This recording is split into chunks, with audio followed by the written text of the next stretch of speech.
Hey guys, Bada Bing here. You knew this was going to happen, didn't you?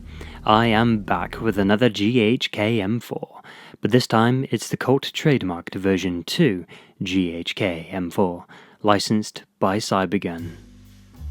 GHK have such an incredible name for themselves at the moment, best known for their bomb-proof GBBRs, the M4 being tip of the spear. Well, in my opinion it's really the AK bunch. It's a total platform comprised of two elements, a solid, durable and reliable base rifle, and excellently efficient magazines that are available in green gas and CO2 flavours. These two elements combined create one of the best skirmish-ready gas blowback rifles, and now there's a Gen 2. Their next generation M4 features fairly minor improvements. To look at them on paper, it doesn't appear to be any substantial leap over the previous rifle. I mean, there doesn't seem to be much to improve upon. The version 1 was badass anyway. This features a CNC and heat-treated bolt carrier, finished with a smooth coating. They've also improved the bolt lock system, which, as some of you may know, was the weakest part of their original system. Everything else was mostly on point. Finally, one of the finest aspects of the Gen 2 is the magazines. They have released two green gas magazines. Unlike the predecessors, these are lightweight, in original steel Stanag form and PMAG style. The version 2 was released in November 2017 with the usual Navy SEAL or blank receiver variants. I heard a Colt trademarked receiver edition would be available at a later date, so I wanted to hold off until they were right. The Colt M4 by GHK hit the market almost halfway through December, and I ordered mine on the same day from Samoon, and they got it out to me well before Christmas. They also included some little gifts with my M4, 2 pens, a spare magazine baseplate, replacement O-rings, 6 speed loader adapters, valve key, and a bottle of GHK silicone. Wow! Thank you, Samoon. You know, that's the best collection of freebies I've ever got with a new rifle. Thanks again, that was awesome. GHK have partnered with Cybergun and obtained the rights to plaster the cool Colt M4 engravings on the receiver. The quality of the engraving is decent and far better than the older markings. We find a typical Cybergun type box. This features their new logo, and I guess they've been trying to reinvent themselves over the past year by working alongside the likes of GHK and WE. Unlike the plain cardboard GHK box of the standard version, this is slightly better looking, with rifle graphics and some product information and specifications. Inside, we're met by the usual polystyrene foam. Despite what may have changed on the inside and on the left side of the lower receiver, the M4 on the whole looks exactly the same as their older model. The outer barrel is the same grey steel, along with the front iron sight post and night armament rail system, which, by the way, is anchored to the rifle like it had been welded into place. Apart from the Colt trademarks, the finishing of the rifle is the same also. A matte black finish, which tends to go a bit shiny with prolonged use. It's not bad, but it doesn't look amazing either. The rear backup iron sight, buffer tube, and stock remain unchanged. Diving into the guts of the M4, and the first thing I wanted to check out was the new bolt carrier. It has a much smoother finish than the older model, which was rough and grainy to the touch. The new one has a wonderful feel, and I bet this would be silky smooth when it comes down to cycling.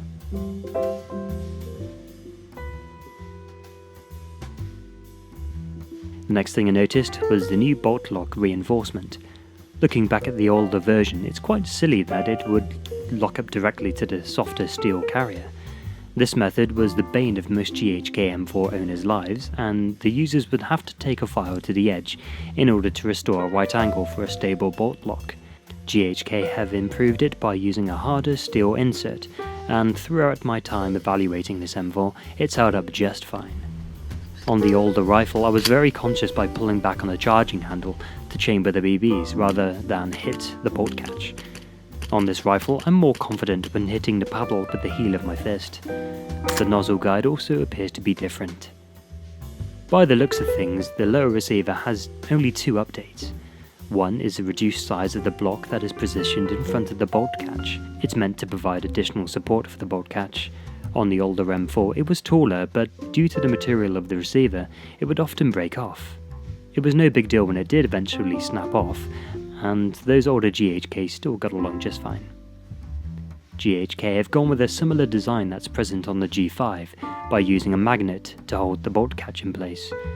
This allows for a far more precise engagement than the spring that was used previously. Here we can see the difference from the version 1 to the version 2.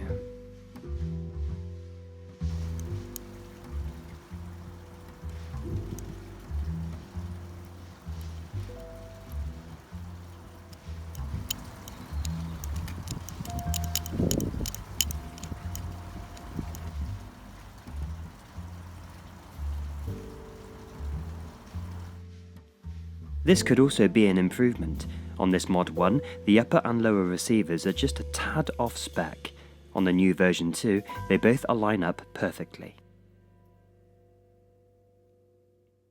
GHK have scaled back the fat from the original Stanag internals, and empty of gas, it's at a far more comfortable 428 grams.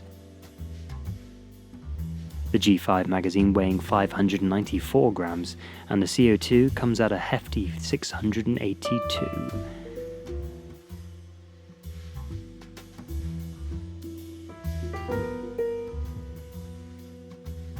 Another welcomed addition to their 5.56 magazine line is the G-Mag, a Magpul style P-Mag that is the lightest at 370 grams and available in black and tan. It uses the same base plates as the G5 magazine, and with a small modification it could accept Magpul Ranger plates. These magazines are cool, but damn are they expensive. Behind the chrono with a 1-jaw nozzle, using propane and G&G .2s, the first 10 shots scored an average of 338.49.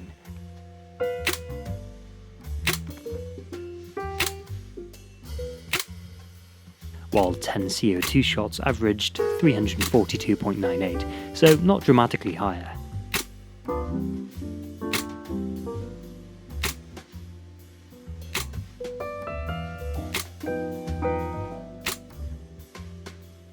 So that's what you can come to expect from the version 2, everything else appears to be the same. Shooting the Gen 2 feels a lot less gritty and a bit more silky, thanks to the smoother textured bolt carrier. Its cycling is creamy, but it still has the same metallic sound that we've come to know and love with the GHK. Let's give it a go with the GHK M4 version 2.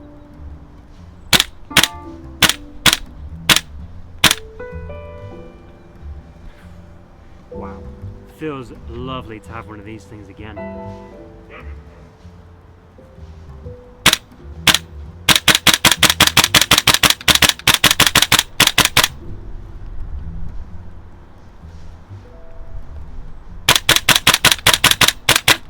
Because the BCG has a better quality finish than the version 1, this means that the rifle isn't as dirty.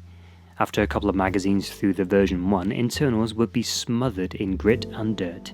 The version 2 runs cleaner, so that's cool. It's the wrong time of the year to be using gas blowback rifles, but this gives me the opportunity to try some cold weather testing. This is the latest GHK M4 magazine, the lightweight version, green gas. I left it on the snow for roughly 10 minutes, so it's freezing cold.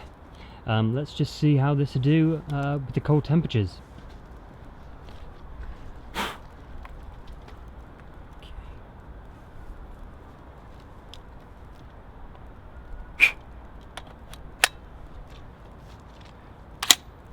Right, let's get to it.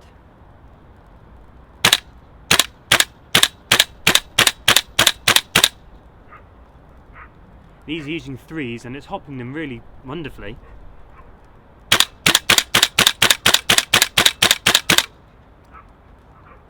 It's not as fast as before.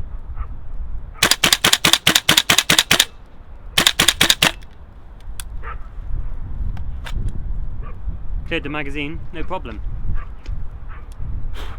Okay, this is the second fill of BBs from this magazine. The cold green gas magazine, so let's see if they'll still work. Slow.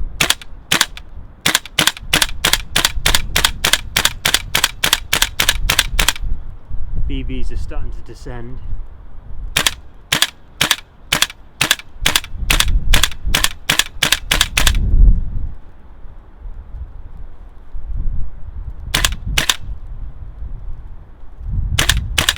They're going about 50 meters out. Huh. Okay, here we are, another freezing cold magazine. But it's slightly different. Let's see how this works.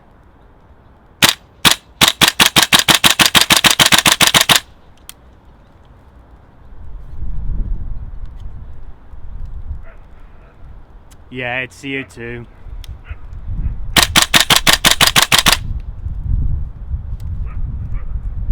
Holy shit. That's I gotta fire some more.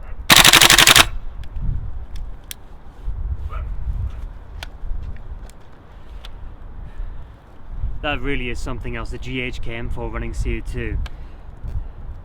A GHK M4 Gen 2 running CO2 is just smooth as silk. The weather, the freezing cold snow, it's not even touching it. It just runs. Another feather in the cap of GHK is its CO2 ready, with CO2 mags and the clever Devil Hunter mod. With this ability, one could simply override more or less any temperature that winter has to throw at you. The feedback received from this fuel is on a whole different level compared to green gas. Emptying a magazine on one squeeze was no sweat, and loud enough to mess with my external mic.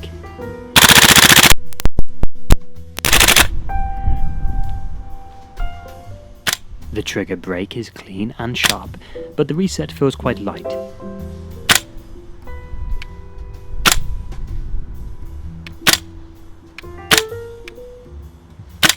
It's something you can feel as you slowly release the trigger, but it isn't as distinct as the reset on my VFC 416A5. Still, the overall nature of the trigger action itself allows you to smoke off those rounds in quick succession without much effort on your part. The recoil spring is fairly soft. People have been upgrading with stiffer springs to get a faster return of the bolt and thus improving the rate of fire. This will be at a slight detriment to the gas efficiency. I may return with a video showing various buffer and spring upgrades to make it just that bit quicker.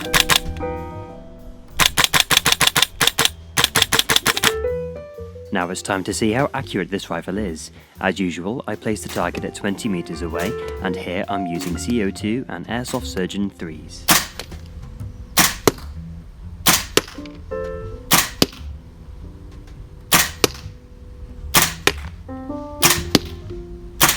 The results aren't too bad as a baseline, but of course this can be improved with upgraded hop-up and barrels. We're quite spoilt these days, as not only are there a shed load of upgrades available, heavier weight ammo is now widespread. Without even opening the rifle up, you can simply buy 3.2s or even 3.6s, readjust your hop-up and gain better groupings. The rifle can easily over-hop on 3s, so it shouldn't be a problem.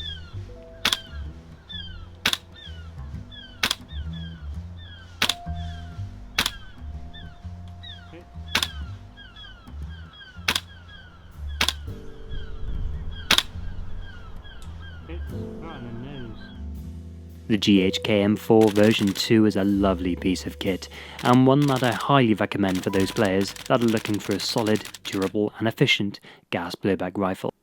The improvements GHK introduced with the version 2 are much needed to keep their name among the prestigious top tier in gas blowback manufacturers. For those of you that already own the version 1 M4, don't worry, as I'll be releasing a version 2 upgrade kit soon.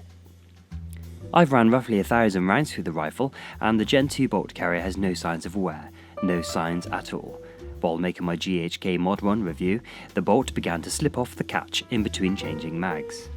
The magazines are a godsend, and are sure to reduce the fatigue, especially after those long weekend events. As for the Cybergun Colt licensed version, the trademarks are very cool, sure, but you'll be paying a premium to have that pleasure. I know some airsofters are tired of the Colt M4/military rifle look, with good reason though, as it's getting a little long in the tooth. But personally, I'm a fan of the old school SOP mod build, so I decided to pony up for the Colt M4. Putting it into a list of pros and cons, the GHK Colt M4 carbine. The build is solid, with a high amount of steel, The realism is great, it's wonderful recoil, the trigger is decent, plenty of magazine types to choose from, it's very gas efficient, great spare parts support, AEG compatible inner barrels and hop-up bucking, excellent Gen 2 improvements, vast amount of aftermarket upgrades, and lastly its fantastic reliability that makes this GBBR one of the top gas blowback rifles today. The small list of negatives: the receiver finish isn't very nice, with some minor flaws in the casting here and there. The older magazines are very heavy, the magazines on the whole are very expensive, and the rifle is pretty expensive too. But as I've said before, you get what you pay for, and what you're buying with GHK is confidence, among other things. Just take a look at the upgrades that are available. There's hop-ups, bolt carriers and forged receivers, but I bet you cannot find aftermarket lower fire control groups, apart from some fancy looking flat triggers. That just says it all. GHK have done the hard work by creating an out-of-the-box ready-to-rock base rifle. Now, it's down to you to plug and play with all your favourite accessories. Thanks for watching the video, my friends. If you enjoyed it, why not show me by hitting that like, and if you haven't already, subscribe and keep up to date with my latest videos. As always, any questions you may have, leave them down below. For frequent updates, unboxings and other stuff, you can follow me on Facebook at facebook.com/badabingpictures, and I'm also on Instagram at badabingpictures, so you can follow me too on there if you like. Until next time, take care of yourselves, and I'll catch you in a bit.